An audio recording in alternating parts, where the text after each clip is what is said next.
This morning, hundreds of thousands are still without power in Texas, nearly a week after Beryl roared ashore. The storm left a trail of destruction from the Texas Gulf Coast to Vermont. Now, the full scope of Beryl's damage has not been assessed yet, but it is the latest billion-dollar weather and climate disaster to impact the United States this year. So far, there have been 15 such events in 2024. The increasing costs of extreme weather events now have authorities looking to improve their responses as well.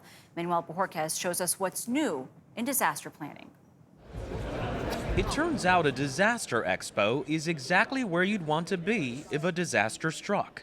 The latest in emergency supplies of food, first aid, field hospital, temporary shelters, even massive pumps, to name a few things.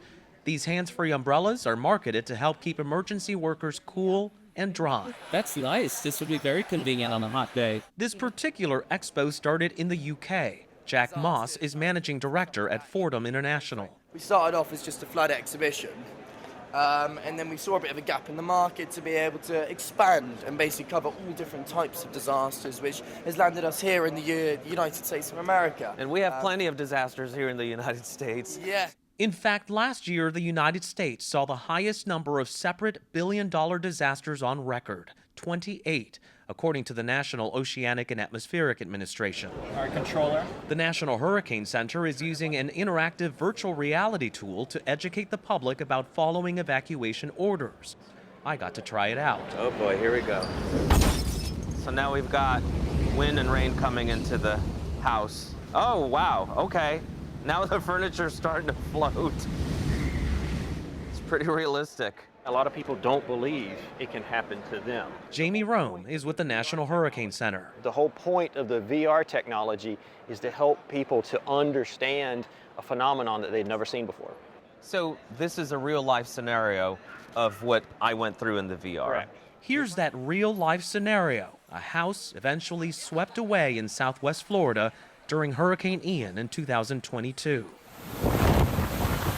This was my vantage point covering Ian in Fort Myers, fortunately from several floors up.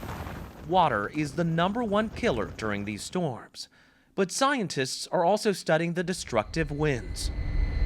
In this simulator called the Wall of Wind at Florida International University, engineers can create wind speeds similar to a Category 5 hurricane. Their goal, to test the limits of structures and help develop better building codes. So the research here could save lives. Bottom line, that's what it's all about. There's a lot of science and research here, but the end user, it's us, it's you and me living in homes. Just outside the Wall of Wind, we spoke with FEMA Administrator Deanne Criswell about this year's hurricane season. FEMA no longer just prepares for a busy hurricane season. Our operational tempo, it is all year long. So we are ready, our commodities are replenished from last year, and we are going to be able to continue to support and get in there early to help communities if they're impacted by one of these events. One challenge, regardless of how many hurricanes this season brings, is how rapidly they can intensify.